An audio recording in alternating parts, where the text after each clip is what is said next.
ساری دنیا میں پھیل جاتے ہیں، اور جو لوگ نماز پڑھ رہے ہیں، دعائیں کر رہے ہیں، ان کے ساتھ آمین کہہ رہے ہیں۔ پھر جب صبح ہوتی ہے، اذان ہوتی ہے، تو فرشتے اکٹھے ہوتے ہیں اور جبریل علیہ السلام سے پوچھتے ہیں کہ کیا ہوا؟ تو جبریل علیہ السلام فرماتے ہیں کہ اللہ پاک نے سب کو معاف کر دیا، 4 آدمیوں کا کیس پینڈنگ ہے کہ جب تک یہ والے کام کر رہے ہیں معافی نہیں ہے، اور ہاں، اگر یہ کام ترک کر دیتے ہیں اور اپنے گناہوں کی سچے دل سے توبہ کرتے ہیں تو اللہ تعالیٰ ان کو بخش دے گا۔ وہ بہت بڑا غفور الرحیم ہے، معاف کرنے والا ہے، بخشنے والا ہے۔ نمبر 1، شراب پینے والا، شراب پینے والی کی معافی نہیں ہے۔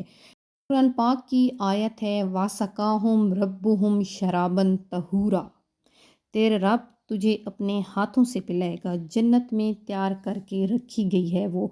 تو اللہ تعالیٰ کی نافرمانی سے بچیں۔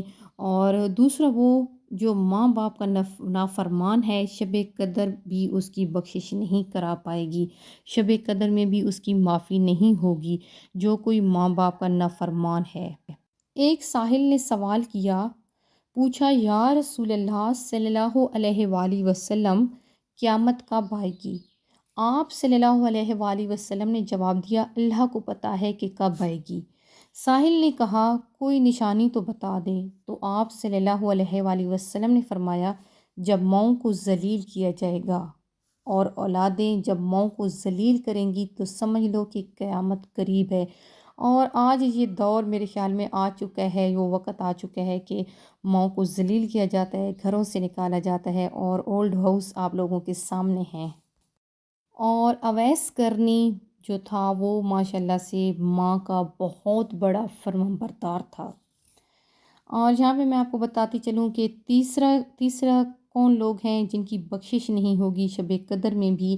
تیسرے سب کی بخشش ہو جائے گی لیکن ان چاروں کی نہیں ہوگی۔ اللہ معاف کرے، اللہ تعالیٰ ہمیں ان میں شامل نہ کرے۔ اگر کسی میں کوئی تھوڑی بہت ہے تو وہ اللہ تعالیٰ سے توبہ کریں سچے دل سے، اور اپنی بخشش کروائیں اور سب کو معاف کر دیں۔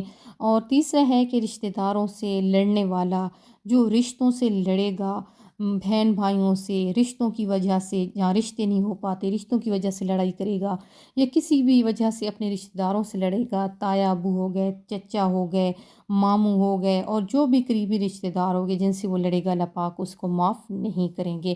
تو صلح کر لیں، درگزر کریں۔ میرے اللہ کو وہ لوگ بالکل بھی پسند نہیں ہیں جو دل میں بغض رکھتے ہیں۔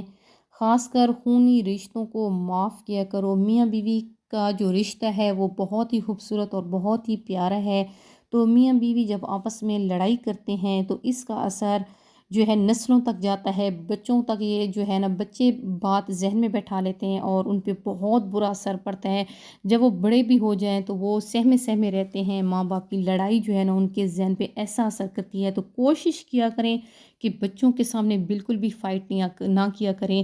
میاں بیوی کا جو بھی مسئلہ ہو وہ الگ سے آپ لوگ ڈسکس کیا کریں، بچوں کے سامنے شور شرابہ یہ بچوں کی زندگی پہ بہت برا اثر پڑتا ہے۔ تو میری آپ سے ریکویسٹ ہے کہ کوشش کیا کریں کہ گھر میں سب کے بہت سارے مسئلے مسائل ہر گھر میں چل رہے ہوتے ہیں، تو بچوں کے سامنے بالکل بھی ڈسکس نہ کیا کریں۔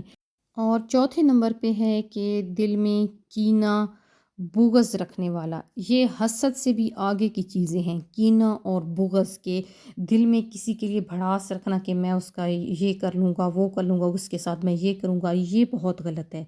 تو شب قدر کہتے ہیں کہ ان کی بھی بخشش نہیں کروا پائے گی جو دل میں کینہ رکھتے ہیں۔ اگر میں اپنی بات کروں، اپنی مثال دینی چاہیے، کیونکہ تبھی دوسروں پہ اثر پڑے گا جب آپ اپنی مثال دیں گے۔ تو اللہ کا لاکھ لاکھ شکر ہے، اس ٹائم میرے دل میں کسی کے بارے میں ذرا بھر بھی کوئی بغض کینہ کچھ بھی نہیں ہے۔ تو اگر کسی کے ساتھ آپ لوگوں نے ریس وہ جو کہتے ہیں کرنی ہے تو دین پہ کریں کہ وہ ہمارے سے دین میں اچھا ہے، نہ کہ دنیا میں کہ اس کے پاس یہ چیز ہے وہ چیز ہے، یہ چیزیں ختم ہونے والی۔ اگر کسی کے پاس اللہ تعالیٰ کا شکر ہے، کسی کو اللہ تعالیٰ نے عطا کیا تو بہت اچھی بات ہے، اور جس کو عطا کیا ہے تو آپ دوسروں پہ اس کی خوشی کا اظہار کیا کریں۔ اور شب قدر کی رات کی فضیلت میں آپ کو بتاتی چلوں کہ جو کوئی شب قدر کو پالے گا اس کا اجر 83 سال 4 مہینے کی عبادت کے برابر یا اس سے بھی زیادہ ثواب ملے گا۔ اس انعام کو پانے کے لیے آپ نے 3 کام کرنے ہیں کہ اس رات کو تلاش کرو جو اس رات سے محروم ہو گیا، اس سے بڑا محرومی کوئی نہیں۔ تازہ دم ہو کر قیام، رکوع، سجدہ، دعا اور ذکر میں جو کوئی گزارے گا، اللہ تعالیٰ انشاءاللہ اس کی عبادات کو ضرور قبول کرے گا۔ حضرت عائشہ رضی اللہ عنہا سے روایت ہے کہ میں نے پوچھا کہ یا رسول اللہ صلی اللہ علیہ وسلم، میں شب قدر پالوں تو کون سی دعا پڑھوں؟ آپ صلی اللہ علیہ وآلہ وسلم نے فرمایا، کہو یا اللہ تو معاف فرمانے والا ہے اور تو معاف کرنا پسند کرتا ہے، لہٰذا مجھے معاف فرما۔ اسے ترمذی نے روایت کیا ہے۔ آئی ہوپ آپ فرینڈس کو میرا یہ آج کا ویلاگ جو کہ میں نے آپ کے ساتھ شیئر کیا ہے شب قدر کے حوالے سے ضرور پسند آئے گا۔ اگر کوئی غلطی یا کمی کوتاہی ہو جاتی ہے تو اس کے لیے میں آپ فرینڈس سے معافی کی طلبگار ہوں۔ اللہ تعالیٰ سب کو معاف کرنے والا ہے، وہ غفور الرحیم ہے۔ اور جی یہاں پہ ٹائم ہو چکا تھا ایک اور افطاری کا، اور ماشاءاللہ سے رمضان جو ہے نا وہ ٹھنڈا ٹھنڈا اور اچھا گزر رہا ہے، کیونکہ اسلام آباد بارش ہوئی ہے اور دوبارہ سے ویدر جو ہے نا کافی چل ہو گیا ہے۔ اور یہاں پہ جی میں نے جام شیری بنائی تھی۔ جام شیری جو ہے نا وہ بہت مزے کی لگتی ہے اگر اس میں تخم ملنگا ڈلا ہو۔ پہلے ہم فالسے کا شربت بناتے رہے ہیں، اور جب فالسے سے پہلے ہم اسٹرابری کا بناتے رہے ہیں، پھر ہم نے کیا کیا کہ فالسے کا بنایا تھا، اور اس کے بعد پھر دوبارہ جام شیری کا جو ہے نا بہت ہی مزے کا لگتا ہے، تو یہ ہم بنا لیتے ہیں۔ اور کافی دنوں کے بعد ہم نے چکن آلو شوربے والا بنایا تھا، اور بلیو بھی یہ سحری میں بھی اتنا اچھا لگ رہا تھا اور افطاری میں بھی۔ تو کیونکہ جو ہم خشک بنا لیتے ہیں جیسے کڑھائی وغیرہ یا کوئی، اس کی نسبت اگر شوربے والا رکھیں تو وہ رمضان میں زیادہ اچھا لگتا ہے۔ اور آج جب میں وائس اوور کر رہی ہوں تو آج 24 افطار ہوگا، اور آج میرا ماشاءاللہ سے قرآن پاک جو ہے نا کمپلیٹ ہوا ہے۔ اور اس کے علاوہ جب میں قرآن پاک کمپلیٹ کر لیتی ہوں اس کے بعد میری کوشش ہوتی ہے کہ میں ترجمہ و تفسیر کو ٹائم دوں اور وہ پڑھوں، اور پیچھے سے میں نے شروع کیا ہوا ہے پچھلے سال کا، تو ظاہر ہے وہ اتنی جلدی تو کمپلیٹ نہیں ہوتا، اور وہ میں تھوڑا تھوڑا پڑھتی رہتی ہوں، اور سال بھر بھی میری کوشش ہوتی ہے کہ اس کو تھوڑا تھوڑا ٹائم دوں اور سمجھ کے پڑھوں۔ اور بعض اوقات اس طرح ہوتا ہے کہ میں پڑھتی ہوں اور میرے ہسبینڈ ساتھ بیٹھ جاتے ہیں، وہ بھی سنتے ہیں، اور ایک ماحول سا بن جاتا ہے، اچھا لگتا ہے پھر۔ اور اس کے علاوہ ہسبینڈ نے جو ہے نا ماشاءاللہ سے اس کے 3 قرآن پاک کے ختم کمپلیٹ ہوئے ہیں، اور میرا ایک ختم ہوا ہے۔ اور اس کے علاوہ آج جی میں نے سموسے بنائے تھے، بہت مزے کے بنے تھے، آلو والے سموسے، ساتھ دہی پھلکی تھی، اور کلیجی میں نے بنائی تھی۔ یہ گھر میں صرف مجھے اور میرے بیٹے کو بھی پسند ہے، باقی سبزیاں وغیرہ بھی بہت ہی کم کھاتے ہیں، جو کہ مجھے بہت زیادہ پسند ہے۔ اور میں نے چھت پہ بھنڈی اگائی ہوئی بھی ہے۔ اور جی اور فروٹ کسٹرڈ کیک، یہ ریسپی میں نے دی تھی عید اسپیشل، انشاءاللہ یہ بہت جلد آپ فرینڈس کے ساتھ میں شیئر کروں گی۔ اور یہ بہت ہی مزے کا بن کے ریڈی ہوا تھا، تو یہ میں جی سرو کر رہی تھی۔ بچے جو ہے نا میرے وہ بالکل ہی اتنا میٹھا کوئی نہیں کھاتے، اگر خاص کر اس میں کوئی چیزیں ڈلی ہوں، جیسے فروٹین میں نے ایڈ کر لیا تھا کوکٹیل، اور بس یہ جی تھوڑا تھوڑا ڈال دیا تھا، اور یہ انجوائے کیا ہے، بہت مزے کا بنا تھا۔ عید پہ یہ ضرور ٹرائی کرنا ہے اور بنانا ہے۔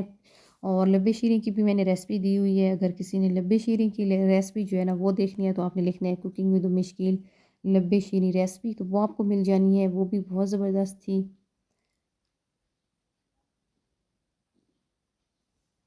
اور یہ ماشاءاللہ سے قرآن پاک آج میرا کمپلیٹ ہو گیا ہے۔ اور ایک اور بات یہاں پہ بتاتی چلوں کہ آپ کے جو بزرگ ہوتے ہیں آپ کوشش کیا کریں کہ ان کو بخشا کریں، نہ آپ کے ثواب میں کمی آئے گی نہ ان کے ثواب میں کمی۔ جتنے بھی آپ کی فیملیز میں ہیں جو فوت ہو گئے ہیں سب کو بخشا کریں، اور اس کے علاوہ جو آپ کی فیملی میں ہیں ممبرز، جیسے آپ کی امی ہو گئی، ابو ہو گئے، تو ان کو بھی بخشا کریں، فوت شدگان کو بھی بخشا کریں، جو زندہ ہیں ان کو بھی بخشا کریں، ثواب میں کمی بالکل ہی نہیں ہوگی، نہ آپ کے نہ جن کو آپ بخش رہے ہیں ان کے، سب کو ایک جیسا ثواب ملے گا، تو پھر کنجوسی کیسی۔ آئی ہوپ آپ فرینڈس کو میرا یہ آج کا ویلاگ ضرور پسند آئے ہوگا، تو پلیز کمنٹ باکس میں اپنی قیمتی آراء سے ضرور آگاہ کیجیے گا۔ مجھے دعا میں یاد رکھیے گا۔ اللہ تعالیٰ آپ کا حامی و ناصر ہو۔ Thanks for watching. اللہ حافظ۔